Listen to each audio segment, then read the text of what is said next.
Before you drop serious cash on your next hunting rifle, you need to see this list.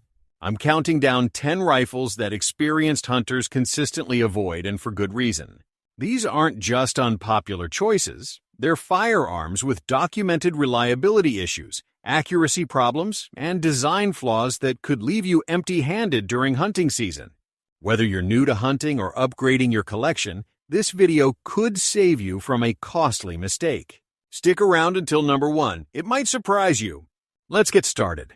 Number 10. Ruger Remington R25. A semi-automatic rifle chambered in larger calibers like .308 Winchester and .243 Winchester, designed for hunters wanting AR platform ergonomics. However, this rifle quickly gained a reputation among hunters for inconsistent performance in the field.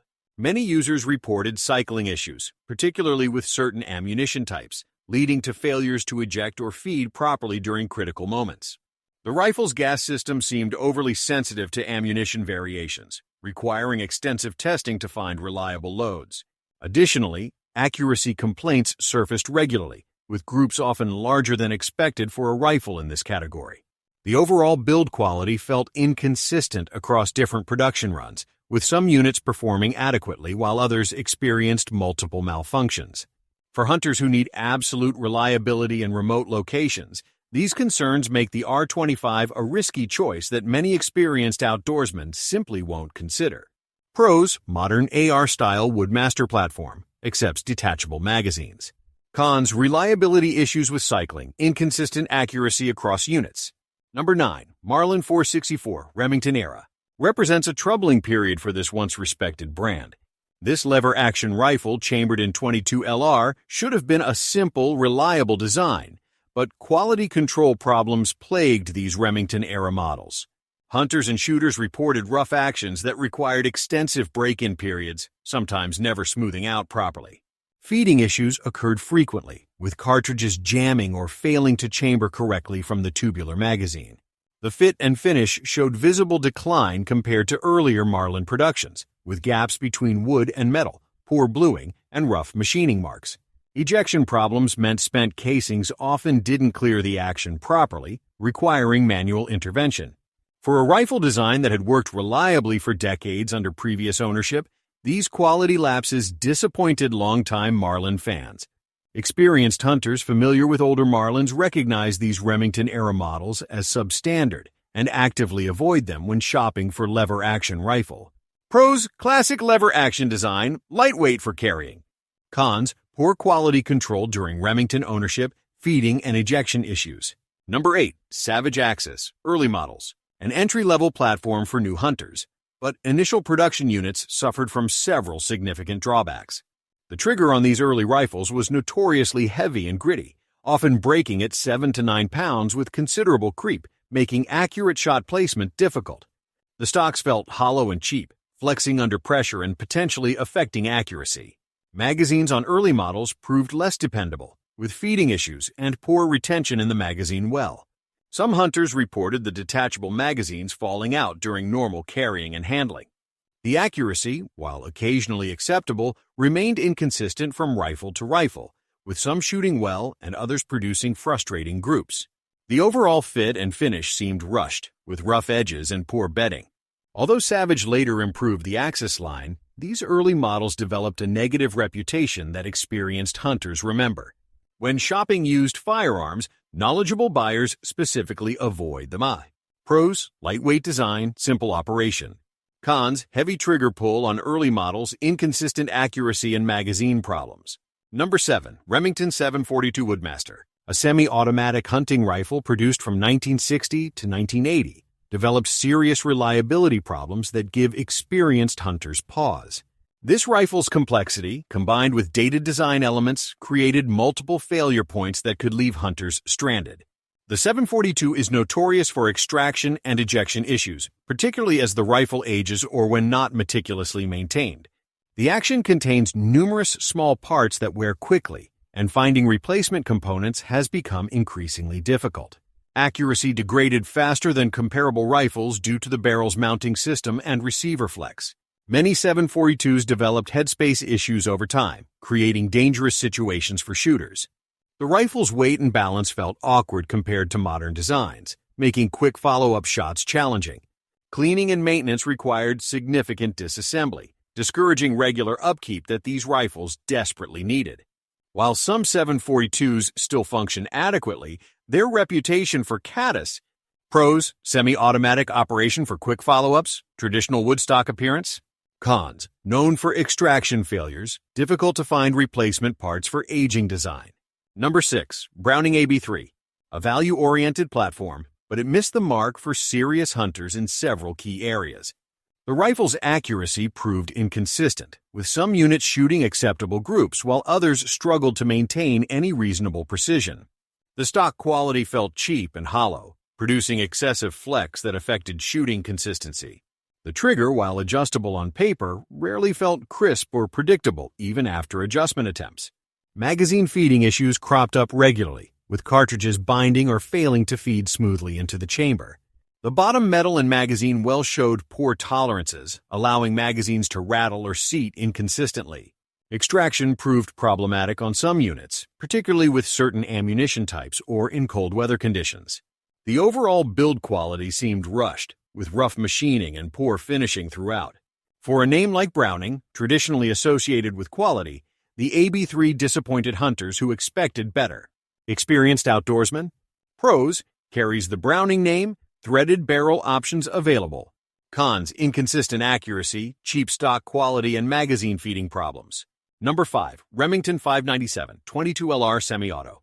A reliable training and small game platform, but persistent problems made it unpopular with experienced shooters. The rifle's most notorious issue involved its magazines, which caused constant feeding malfunctions. Cartridges would jam, nosedive, or fail to feed properly with frustrating regularity. The guide rods that controlled the magazines wore quickly and bent easily, exacerbating feeding problems. Extractors broke frequently, leaving spent casings stuck in the chamber and requiring tools to remove. The barrel's button rifling occasionally showed quality control issues, with some barrels shooting poorly from day one. The trigger felt mushy and heavy, with significant creep and an unpredictable break. Magazines themselves were expensive and difficult to find in reliable working condition. Many owners spent more time troubleshooting and repairing their 597s than actually shooting them. For a .22 LR rifle, traditionally the simplest, most reliable firearms, these problems were inexcusable. Hunters who need pros: higher capacity magazines available, semi-automatic rimfire operation. Cons: chronic magazine feeding issues, extractors break frequently requiring constant repairs. Number 4. Winchester Model 100 represented an attempt at a semi-automatic hunting rifle that ultimately failed in several critical areas. The rifle's gas-operated system proved sensitive to ammunition variations and required regular maintenance that many hunters neglected. Extraction and ejection problems occurred frequently, particularly in adverse weather conditions or with certain ammunition loads. The rifle's accuracy potential was limited by significant receiver flex and a barrel mounting system that didn't maintain consistency. Safety concerns eventually led Winchester to issue a recall for certain Model 100s due to firing pin issues that could cause accidental discharge. The trigger mechanism felt heavy and gritty, making precision shooting difficult. The rifle's weight distribution made it handle awkwardly, especially for quick shooting situations. Replacement parts have become scarce, making repairs difficult and expensive.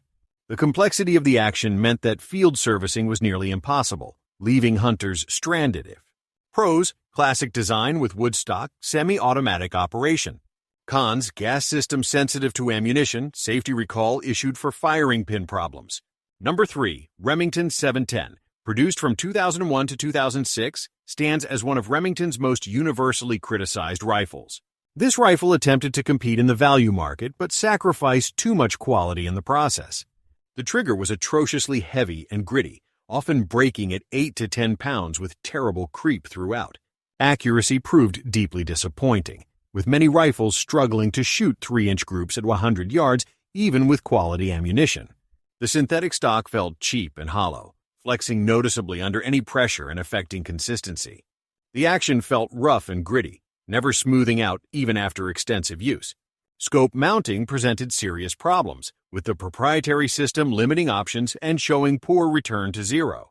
The overall fit and finish looked rushed, with gaps, rough edges, and poor tolerances throughout. Extraction issues occurred regularly, and the bolt handle felt flimsy and weak. The rifle's magazines seated poorly and rattled in the stock. Hunters who purchased 710s of Pros, detachable magazine system, synthetic stock impervious to weather. Cons, terrible trigger quality, poor accuracy, and problematic proprietary scope mounting system. Number 2, Remington 770. Every problem the 710 had returned in the 770, often amplified. The trigger remained unacceptably heavy and rough, making accurate shooting nearly impossible without aftermarket replacement.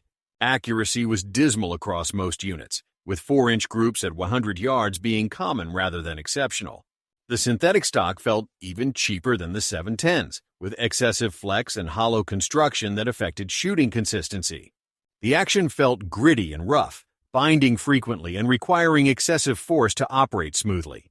Scope mounting issues persisted with the same problematic proprietary system limiting quality optics options.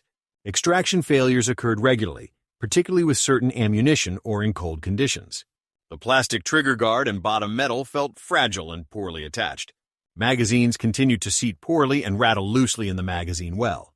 The overall construction quality seemed designed to hit the lowest possible price point, regardless of performance. XP. Pros, weather-resistant synthetic construction, includes scope mounting system. Cons, worse than the 710 it replaced, unacceptable accuracy with terrible trigger.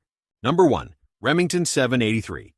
While slightly improved over the disastrous 770, the 783 still suffers from inconsistent accuracy, with many rifles producing disappointing groups that make ethical shot placement questionable.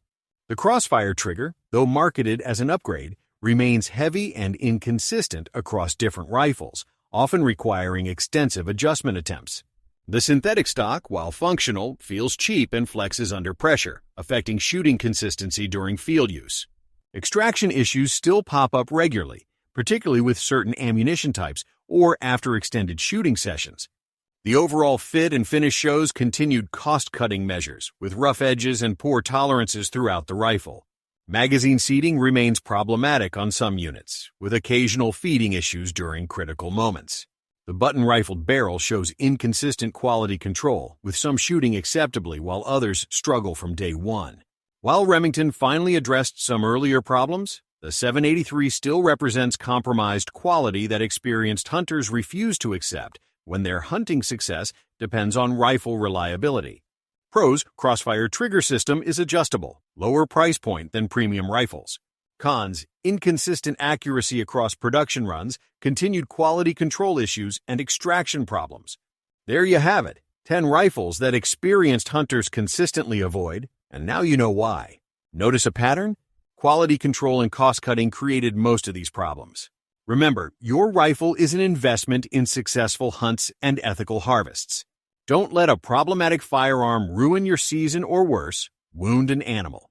If this video helped you avoid a mistake, hit that like button and subscribe for more honest gear reviews. Drop a comment. If you've experienced any of these rifles, I'd love to hear your stories. Thanks for watching and happy hunting.